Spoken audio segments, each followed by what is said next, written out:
বাংলাদেশের রাজনীতি দিনকে দিন এটা একটা ফানি তামাশার বিষয় হয়ে যাচ্ছে।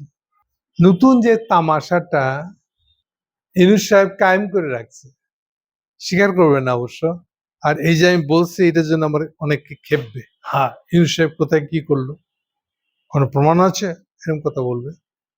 ঘটনা হলো ইউনূস সাহেব যেই পরিকল্পনা করে ছক সাজিয়ে ইলেকশনটা ঘটাইছিলেন, ইলেকশনের পরে সেই পুরা ছকটা আউলে গেছে, একেবারে আউলায়া গেছে। প্রথম কথা হলো তারেক তার কোনো কমিটমেন্ট রক্ষা করে নাই। ইউনূস সাহেবের স্বপ্ন ছিল প্রেসিডেন্ট হবেন। প্রেসিডেন্ট হলে শুধু প্রেসিডেন্ট না, এই যেভাবে প্রেসিডেন্ট হয়েছে এই প্রেসিডেন্ট না, তিনি এখনকার প্রধানমন্ত্রী তারেকের যে ক্ষমতা তার অন্তত অর্ধেকটা চলে যাবে প্রেসিডেন্টের হাতে, এমন একটা প্রেসিডেন্ট হতে চাইছিলেন। ফলে সেই জন্য দ্বিকক্ষের আলাপ টালাপ ছিল, কিন্তু সেগুলো কোনোটাই হয় নাই। লজ্জার মাথা খেয়ে এই কথাগুলো এইভাবে তো আর বলবেন না। উনি গল্প তুলছিলেন জুলাই সনদ, পরে কারেক্ট করে আবার জামাত ইসলাম বলতেছে না, আমাদের সংস্কার, আমাদের সংস্কার কোথায় গেল? তার চেয়ে বড় কথা হলো আমাদের যে গণভোটের রায় ছিল সেটা কোথায় গেল?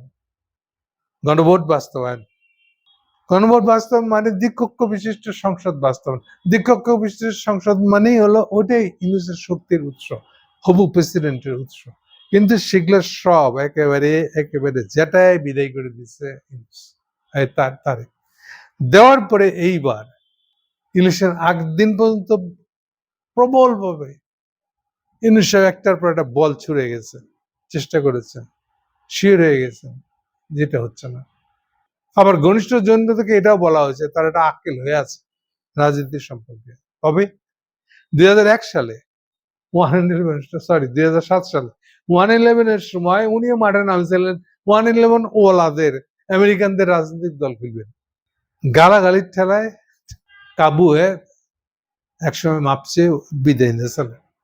উনি মনে করেন রাজনীতি আমার জন্য না, সেই থেকে। কিন্তু ঘটনাচক্রে এবার তো রাজনীতির বাপ হয়ে বসতে গেছে এই নাহিদদের কারণে। বিশাল বিখ্যাত একটা লোককে তারা নিয়ে এসে তত্ত্বাবধায়ক ইন্টিরিয়াম গভর্নমেন্টের প্রধান মারা আলাইছেন, বিরাট কাজ। তো উনার আবার সুশ্রুতিটা উঠে এসেছিল, না আমাকে রাজনীতি করতে, এখন আবার বলা শুরু করছেন না না না রাজনীতিটা আমার জন্য না। কেন এই কথাগুলো বললাম? এ তো কম বেশি সবাই জানে।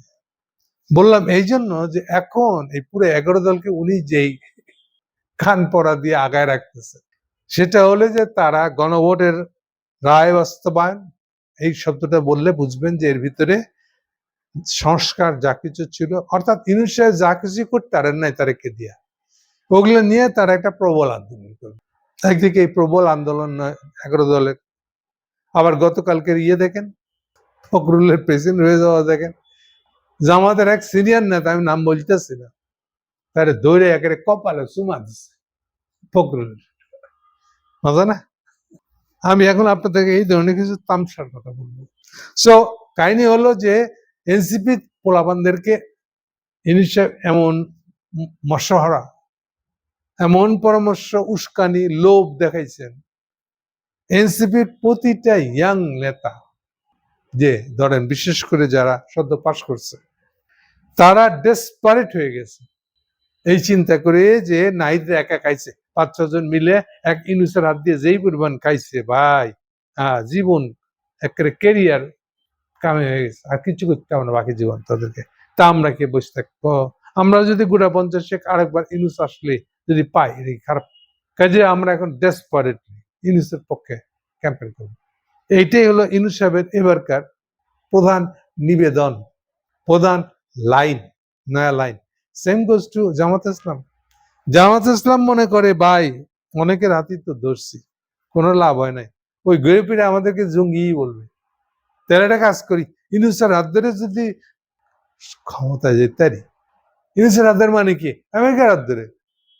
তাহলে আমেরিকার হাত ধরে ক্ষমতা যাওয়ার পর আমাদেরকে জঙ্গি বলবে কি? সাংঘাতিক জিনিস তো। তাহলে তারাও শান্তিতে আছে, দেশ কি করে চলবে, ততদিন থাকবে কিনা কারো কোনো আগ্রহ নাই। সবাই স্বপ্ন দেখতেছে ইউনূসকে নেতৃত্বে একটা নতুন সরকার হইতেছে। তো এই হলো বাস্তবতা। ওকে, এটা আমার সাবজেক্ট না, এখন আমি সাবজেক্টে ঢুকবো। গত পরশুদিন পত্রিকাটা খবর এসছে, সামিট গ্রুপ, আপনারা চিনেন সামিট গ্রুপ? না চিনলে একটু বলে দিই, কম করে বলে দিই। সামিট গ্রুপ হলো হাসিনার টাকা চুরির একেবারে ডলারে কনভার্ট করা চুরি। সিঙ্গাপুরে বসে চুরির টাকা নিব, সেই বন্দোবস্তটার নাম হলো সামিট নামে একটা কোম্পানি খুলছে তারা সিঙ্গাপুরে। এমনকি এই কোম্পানি যদি উদ্বোধন করে, সেদিন ব্যক্তিগত কাজ দেখায় হাসিনা ওখানে উপস্থিত ছিলেন, প্রাইম মিনিস্টার থাকা অবস্থায়। আর এই কোম্পানিটার মূল শেয়ার হাসিনার ছেলে জয়ের। কেউ কেউ বলে কিছু ভাগ রেহানাকেও দেওয়া হয়েছে, হোয়াট এভার। সার কথা হলো এই যে হাসিনার টাকা সরানোর ব্যাপারটা, ক্যাশ টাকা নিয়ে যে ভাই আমাকে একটু সরাই দেন, হুন্ডি দিতে আসি, এই ঝামেলা এটা করা যাবে না। সিঙ্গাপুরে আগেই ট্রান্সফার করে দেওয়া হবে, সিঙ্গাপুরের কোম্পানিকে বাংলাদেশে কাজ দেওয়া হবে, এইভাবে জিনিসটা সাজানো আছে। সো এই হলো সামিট গ্রুপ। সামিট গ্রুপের লেটের অবস্থা শোনে, হাসিনা আমলেই ভাসমান গ্যাস বানানো হয়েছিল, এই গ্যাসের আরেকটা ভাসমান গ্যাস বানানো হয়েছিল এই সামিট গ্রুপের নামে। কিন্তু দুইটারই ম্যানেজমেন্ট এখন পিটারাসের হাতে। পিটারাস বুঝতেই পারতেছেন পিটারাসকে। আচ্ছা, আবার ফিরে যাই সামিট গ্রুপের গল্পে। খবরটা বেরিয়েছে 3 দিন আগে, সামিট গ্রুপ 2000 কোটি টাকা, 2000 কোটি টাকা ট্যাক্স ফাঁকি দিয়েছে। এখন কে কিভাবে রিয়াকশন দেখাবে এটা? সামিট গ্রুপ মানে আওয়ামী লীগ, মানে হাসিনা, মানে জয়। এই ইকুয়েশন আর স্পষ্ট করে বলার দরকার নেই। তাহলে সামিট গ্রুপ কে? এনসিপির এক নেতা, বলতে পারেন যে ইনচার্জ, ফেসবুকে যে এনসিপির পক্ষ থেকে লেখে, প্রধান অথরিটি যে অনেকে আছে, কিন্তু তাকে প্রধান অথরিটি করে রাখা হয়েছে। বিদেশে বসে লিখলে পরে ঢাকার কোনো আইন তাকে টাচ করতে পারবে না, এই সুবিধার উপর ভিত্তি করে বাংলাদেশের বাইরে বসে সে লেখে। তার রিয়াকশনটা ভেরি ইন্টারেস্টিং, খুবই কড়া রিয়াকশন। সে বলতেছে সামিট গ্রুপে সেই সব টাকা কারিয়ে নেওয়া উচিত, ক্রোক করে ফেলা উচিত সরকারের। তামসাটা এখানে জোসেফ টেলা কিন্তু বলে দিচ্ছে, ওর খেয়ালই নাই এই যে এখন লাফাইতেছে তারা ক্ষমতা যাবে বলে। ইউনূস সাহেবের সাথে সামিট গ্রুপের সম্পর্ক কি করলাম আমি? সামিট গ্রুপ তো হাসিনার, তিল লাগাবে ইউনূসের সম্পর্ক কি? না না, আপনি ভাই ইউনূসকে দেখতে পারেন না। সামিট গ্রুপের এই ভাসমান টার্মিনালটা দেওয়ার পরে এটা ম্যানেজমেন্ট কমপ্লিটলি পিটারাসের কোম্পানির হাতে। অর্থাৎ দুইটা ফ্লোটিং টার্মিনাল আছে, দুইটারই ম্যানেজমেন্ট পিটারাসের কোম্পানির হাতে। পিটারাসের কোম্পানির হাতে মানে আমেরিকার হাতে, মানে হলো ইউনূসের হাতে, মানে হলো এই গ্যাস ছাড়বে না ছাড়বে, ট্যাঙ্কার আসছে নামাবে কি নামাবে না। এর আগে 2-2টা ট্যাঙ্কার ফেরত পাঠাইছে, পরে আরো 5টা ট্যাঙ্কার আসার কথা ছিল, নানান কারণে আসে নাই। এই সে অজুহাতে এখন এক্সেলিয়ার এই কোম্পানিটা থেকে গ্যাস সরবরাহ বন্ধ, যার কারণে এখন বাজারে যে পেট্রোল পাম্পে যে গ্যাস নেয় তার পিছনে মূল কারণ এটা। একমাত্র সামিট গ্রুপ থেকে যতটুকু গ্যাস পাইছে ততটুকুই বাজারে দেওয়া হচ্ছে। তাহলে তারেক সরকারকে টাইট দেওয়ার এই হলো ইউনূস সাহেবের হাতের চাবিকাঠিটা দিয়ে কিন্তু ওর ভিতরে আছে সামিট গ্রুপ। কথা কি এইবার কিছুটা বোঝা যাচ্ছে? তাহলে এই যে ছেলেটা চিৎকার করতেছে সামিট গ্রুপে 2000 কোটি টাকা ক্রোক করে নেওয়া উচিত, ও জানেই না 2000 কোটি টাকা ক্রোক করে যদি তারেক সরকার যদি সামিট গ্রুপের বিরুদ্ধে লাগে, তার সবচেয়ে বেশি ক্ষতিগ্রস্ত হবে ইউনূস সাহেব। ইউনূস সাহেব ক্ষতিগ্রস্ত হবে মানে কি? এনসিপি ক্ষতিগ্রস্ত হবে। এনসিপি ক্ষতিগ্রস্ত হবে মানে কি বুঝছে? ও যে না বুঝেই কথা কইছে, এইটা হচ্ছে তার প্রমাণ। কিসের লগে কিসের কি সম্পর্ক এর কোনো খবর নাই। ইউনূস থেকে ক্ষমতা আনবে, খুশিতে আছে, বগল বাজাইতেছে, কিন্তু বাস্তবতা কিরকম দেখেন, এইবার বুঝেন। ইন্ডিয়ান কোনো কথা, হাসিনার কোনো কথা আসলে এনসিপি জাবাই পড়তেছে, বিবৃতি দিতেছে, দিল্লি না ঢাকা, দেখে মনে হচ্ছে বাবা সাংঘাতিক, ইন্ডিয়া বিরোধী, হাসিনা বিরোধী। এটি কি হলো?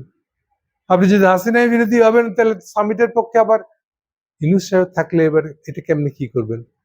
এবার বুঝতে পারছেন ইউনূস সাহেব যে প্রোডাক্টটা বানাইছে, এই প্রোডাক্ট জানে না এখন বাংলাদেশের পাওয়ারটা কিভাবে ফাংশন করে, কার সাথে কে জড়িত, কি কাজ করতেছে। সো এইগুলার কোনো খবর নাই। ইউনূস সাহেবের স্বপ্ন দেখাচ্ছে তাদেরকে ক্ষমতায় আনবে। আমি খালি একটা কথা বলে রাখি, যদি ধরেন আজ থেকে 3 মাস পরে ইউনূস সাহেব তাদেরকে ক্ষমতা এনে দেয়, ধরেন কত কথা। আচ্ছা, এই 3 মাস বাংলাদেশ ঠিক থাকতে হবে তো নাকি? গ্যাস সংকট, জ্বালানি সংকট, শুধু তাই না, জ্বালানি সংকটের ভিতরে এত মালয়েশিয়া থেকে যে ট্যাঙ্কার গুলো আনছে সেটা পে করা হয় নাই।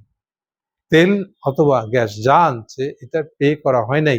প্রথমবারই তারা মাংনা মানে বিনা মানে মানে মানে মানে মানে মানে বাকিতে দিয়েছে, সেটা পূরণ করা হয় নাই। অর্থাৎ ডলারের পেমেন্ট গুলো দেওয়া হয় নাই। এই জন্যই গেছে, খলিলুর গেছে কাতারে। কাতারের সঙ্গে কিন্তু আগেকার আমাদের গ্যাস দেওয়ার চুক্তি হয়ে আছে, সেগুলোরও পেমেন্ট করা হয় নাই বলে আমার ধারণা। যতটুকু চুক্তি এখনো আছে, প্রায় আর নেক্সট 15 বছর পর্যন্ত এই চুক্তি আছে। চুক্তির কোনো সমস্যা না, সমস্যা হচ্ছে পেমেন্ট দিতে পারে না। এখন গেছে বোধহয় ওখানে, ভাই আর 3 মাস দেন বিনা পয়সায় দিবানি, 3 মাস পরে আবার দেবানি, এরকম কিছু একটা করতে গেছে। তাহলে এই তারেক সরকারের প্রধান সমস্যা হচ্ছে, দেখে মনে হচ্ছে জ্বালানির সমস্যা, কিন্তু জ্বালানির সমস্যাটার রুট হলো ডলার নাই। এই কথাটা আমি ঘুরে ফিরে বলছি।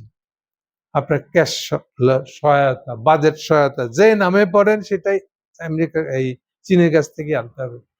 আমেরিকার যে এই ক্ষমতা নাই, ইউনূস সাহেব যদি তাদেরকে ক্ষমতা বসায়, তারাও যে একইভাবে এই ডলার সংকটের কারণে মারা পড়বে। ওদের হুঁশ আছে, গল্প মারতেছে, স্বপ্ন দেখতেছে পোলাপান গুলা, কিছু হলে আমাকে ছাত করে ধরতেছে। তারেক খারাপ, তারা ভালো। তারেক গণভোটের সংস্কারের দাবি মানে নাই, গণভোটের পাশ করা আইন ফেল করছে, খুব খারাপ করছে। তাহলে এই হচ্ছে বাংলাদেশ। যারা হবু রাজনীতিবিদ হইতে চায়, পয়সা কামাতে চায়, আসলে যারা জানে না দেশটা চলছে কি করে, দেশের সংকটটা কোথায়, কি করতে হবে, ফলে তারা ক্ষমতা গেলেও যে কিছু করতে পারবে এটাও তারা জানে না, কিন্তু ক্ষমতায় যাওয়ার শখ পরিপূর্ণ। এই হলো বাংলাদেশ। Thank you.